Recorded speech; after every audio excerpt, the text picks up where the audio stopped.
Salve galera! E aí, tudo bem com vocês? Ó, não sai desse vídeo, já clica em gostei, se inscreve aqui embaixo no canal, compartilha em todas as suas redes sociais. Esse vídeo aqui vai ser um vídeo um pouco diferente dos normais que eu faço, que eu só apareço. Dessa vez você vai ouvir a minha linda e sedutora voz em todo o longa-metragem desse vídeo maravilhoso. Ó, já tô fantasiado de Balloon Fight, e você pensa, pô, mas Balloon Fight tem 2 balões. É, realmente, tem 2 balões, mas sabe por que só tem um? Porque os inimigos aqui de casa, eu só chego, olha só, já estourou o outro, né? Não dá nem tempo da gente começar a brincar aqui nesse negócio, que já estouraram meu lindo balão, não é mesmo? Fazer o que, né? Mas vamos lá curtir um pouco dessa história nostálgica do Balloon Fight a partir de agora, depois da vinheta.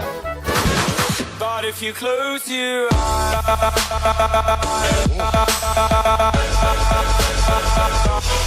Lançado em 1985 por Yoshio Sakamoto, Balloon Fight faz parte da primeira geração da Nintendinho, isso mesmo, uma leva de jogos que vai do lançamento do console japonês em 83 até o lançamento da sua versão americana 2 anos depois.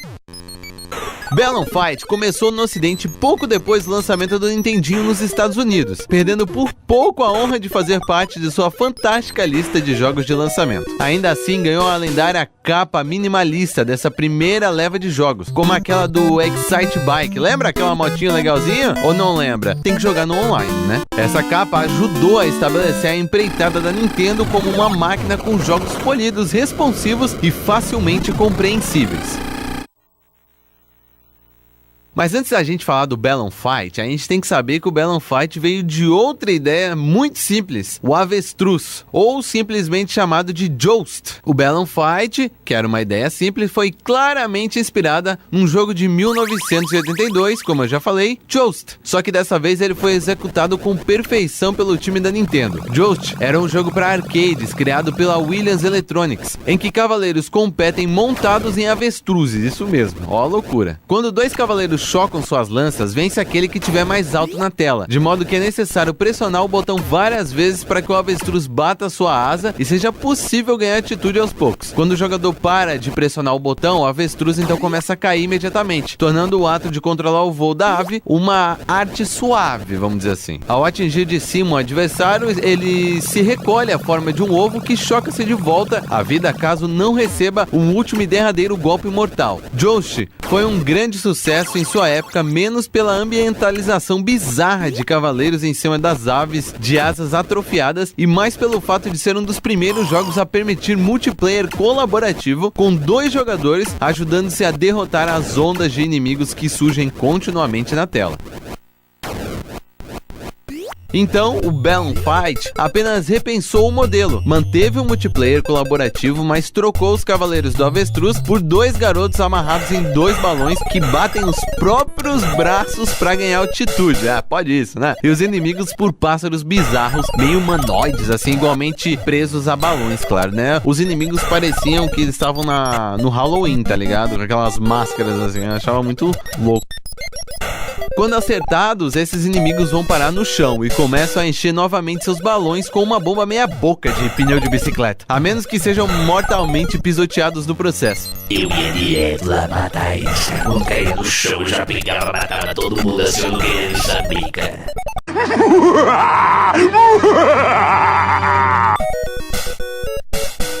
A ausência de lanças e a adição de balões tornou o jogo automaticamente mais adequado, né, para o público infantil e uma compra mais segura por adultos responsáveis que precisavam decidir o valor do jogo só de olhar para a caixa, né? Hoje em dia isso não dá muito certo, né, com GTA proibido para menores de 18 anos, o pai vê, vou comprar para meu filho. Quantos anos teu filho tem? Acabou de nascer. Que bonito, hein? Momento dicas que você não precisa saber. O jogo não é sobre 2 garotos não, é sobre 2 narigudos amarrados em balão, tá? Você ouviu dicas que você não quer saber. A genialidade da Nintendo não tá apenas na infantilização de Joust para torná-lo mais palatável, mais engolível, mais vomitável, mas também na aula do game design que ela nos oferece na hora de organizar os elementos da tela. Em toda a fase tinha uma maldita baleia que te comia se você chegava perto da água, cara. Não existe uma coisa. Você tá lá flutuando com o balãozinho bem na boa, bem na dele, de repente a baleia vem e te come, cara. Como isso? Você morre, maluco.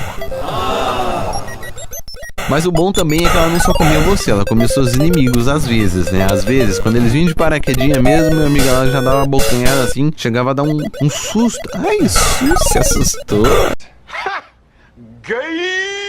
Em sua forma mais tradicional, jogos de videogame sempre apresentam desafios que precisamos superar, não é mesmo? A dificuldade desses desafios deve ser suficiente para que eu saia da minha zona de conforto, mas essa dificuldade não pode ser tão alta que a frustração estrague a experiência, né? Senão eu desisto de jogar essa porra aí e acabou. É mesmo, é?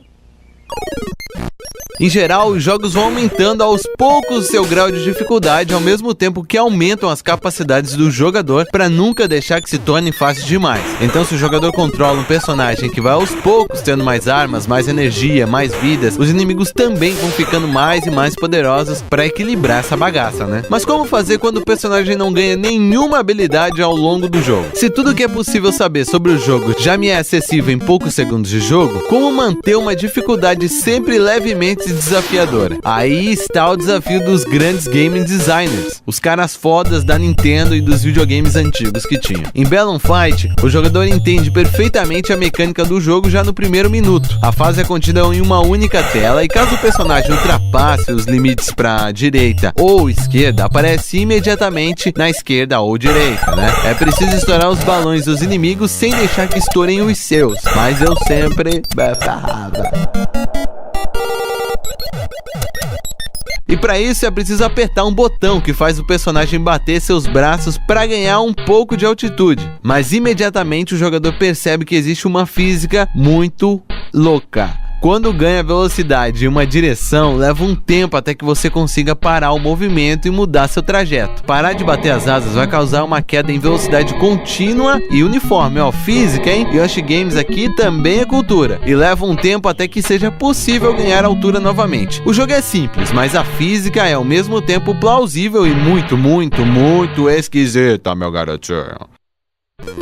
Os inimigos são posicionados na primeira fase de modo com que o jogador cometa erros rapidamente e tenha um balão estourado. Assim que você tentar a fase novamente, vai ver que acaba com todos os inimigos da fase muito fácil, mas terá que se acostumar com aquela física que dificulta a realização das intenções da sua cabecinha, tá bom? Do seu cérebrozinho. Assim que todos os inimigos morrerem, a fase acaba e vai começar outra, com uma disposição completamente diferente dos inimigos e o surgimento de novos elementos na tela.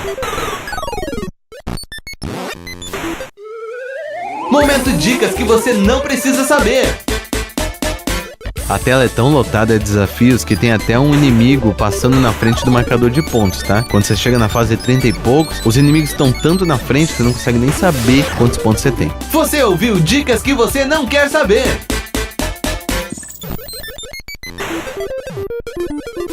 Nessa altura do jogo, você já tem um domínio da física dos balões, mas o desenho da fase obriga que ele tenha um pouco mais de controle e repense suas estratégias. Assim que o jogador estiver confortavelmente e vencer a fase, a próxima vai ter outra disposição e vai exigir um controle ainda maior que você não possui e terá que adquirir. Isso é diferente de uma simples leva de inimigos mais fortes ou do aumento do número de inimigos que vemos tradicionalmente nos jogos. O Balloon Fight inova ao mudar todos os designs da fase, colocando inimigos em posições que alteram completamente a dinâmica do jogo. São fases desenhadas para garantir que a tática que funcionou antes não vai funcionar agora. Ou seja, se você matou todo mundo na primeira fase, bonitinho, na segunda fase você não vai conseguir matar todo mundo de primeira antes deles encherem os balões.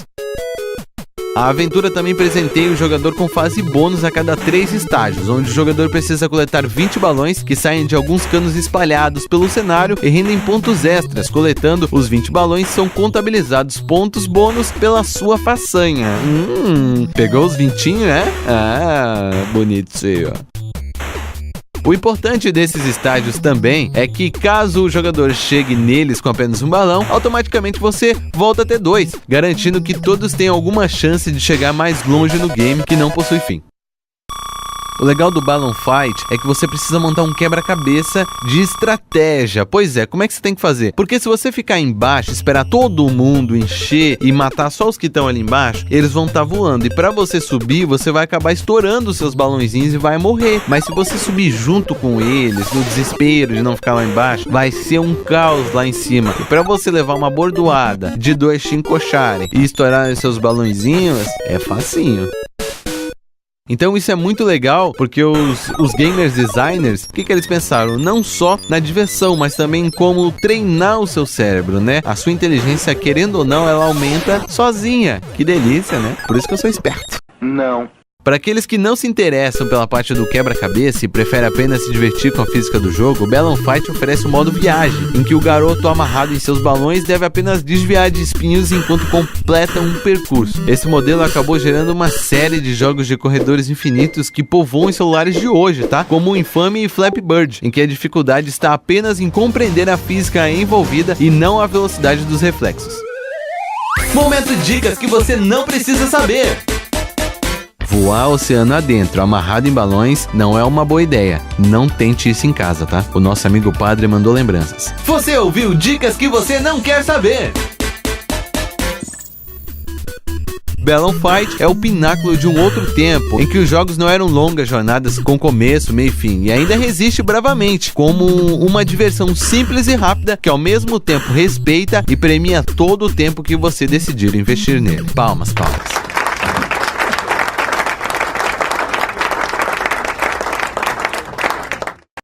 E agora vamos para os easter eggs e as curiosidades desse jogo maravilhoso. O curioso é que existem algumas semelhanças visuais com Mario Bros, como as fases bônus que possuem os clássicos canos do universo de Mario e o próprio personagem que, quando está parado, lembra o bigodudo herói da Nintendo. O jogo foi lançado no console Wii U Virtual Console em 23 de janeiro de 2013 na América do Norte até 23 de fevereiro de 2013 como parte de uma promoção comemorando o 30º aniversário do lançamento do Nintendo Famicom. Balloon Fight se tornou o primeiro jogo para Wii U que foi liberado em 11 de novembro de 2016. O jogo, ao lado de outros 29 jogos, foi incluído na edição clássica do NES. A sequela de Balloon Fight foi chamada de Balloon Kid, que foi lançada em outubro de 90 na América do Norte e em 31 de janeiro de 91 na Europa para o Game Boy. Além disso, se expandiu para outras plataformas, como a Hello Kitty World, que era basicamente o Balloon Fight de gatinhos. O peixe gigante, que eu chamava de baleão, faz uma aparição em Super Smash Bros. Brawl. Ele aparece na fase Ice Climber Based, em que ele tenta atacar os jogadores do mar. O morador do Animal Crossing usa o capacete do menino do balão como um de seus movimentos especiais em Super Smash Bros. Para o Nintendo 3DS e Wii U. Na versão 3DS do mesmo jogo, um palco com base em Balloon Fight aparece com os gráficos de 8 bytes originais. A Nintendo ainda lançou um Game Watch, onde o protagonista é um homem-balão. Ao contrário de Balloon Fighters, o Balloon Man usa foguetes em vez de bater as mãos para aumentar a altitude enquanto segura os balões. Os Fighters foram considerados figurantes para jogar no Super Smash Bros. Melee, mas os escaladores de gelo, os famosos Ice Climber, foram escolhidos e roubaram a cena, tadinhos. No WarioWare, alguns dos 9 volts são baseados em Balloon Fight. Em WarioWare Smooth Moves, há também um minigame funcionando como uma versão tridimensional do jogo. Os jogadores usam o Wii Remote apenas para a versão microgame. Em 12 de abril de 2007, a Clube Nintendo lançou Balloon Fight The Tingle para o Nintendo DS, um jogo exclusivo que caracteriza o Tingle, um personagem Nintendo que se originou a partir de The Legend of Zelda. O jogo é um remake da versão doméstica com os modos Balloon Fight e Balloon Trip. Os níveis são expandidos ligeiramente para utilizar ambas as telas, semelhante ao jogo do arcade. Uma galeria que continha arte conceitual também foi incluída, onde cada peça poderia ser desbloqueada por completar tarefas específicas no jogo. Os Fighters ainda aparecem em Super Mario Maker como uma fantasia desbloqueável que faz parte de uma atualização. E em Nintendo Land há uma atração chamada Balloon Trip Breeze, que é muito semelhante ao balão usado no jogo original Balloon Fight.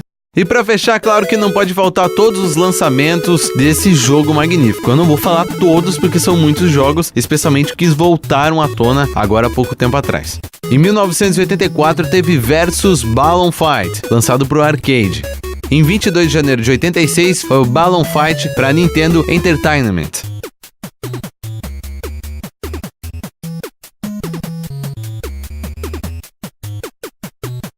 O Balloon Kid foi em 1990 pro Game Boy.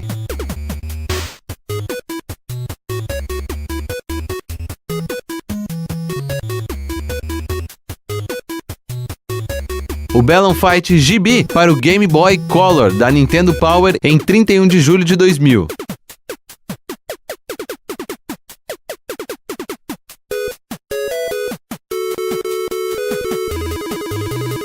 Em 2004 foi lançada a Famicom Mini Balloon Fight para o Game Boy Advance. Em 2007 o Tingles Balloon Fight para o Nintendo DS. E depois tivemos os lançamentos em 2007, 2011, 2013 e 2016 do Balloon Fight para Wii Virtual Console, Nintendo 3DS, Wii U e o NES Classic Edition. É isso aí então, galera, muito obrigado pela sua visualização aqui no canal, espero que vocês tenham gostado do vídeo. Se gostou, dá like, se não gostou, dá like, compartilha pros seus amigos, tá bom? Para todos os seus amigos, manda pro vô, pra avó, pro tio, pra tia, pro primo, pra todo mundo. Não esquece de acessar as minhas redes sociais e também as redes sociais do meu amigo Isaac Luiz, que é o garotinho que tá editando, tá bom? Na próxima, a gente se encontra mais uma vez aqui no canal Yoshi Games. Valeu, até a próxima, gente boa!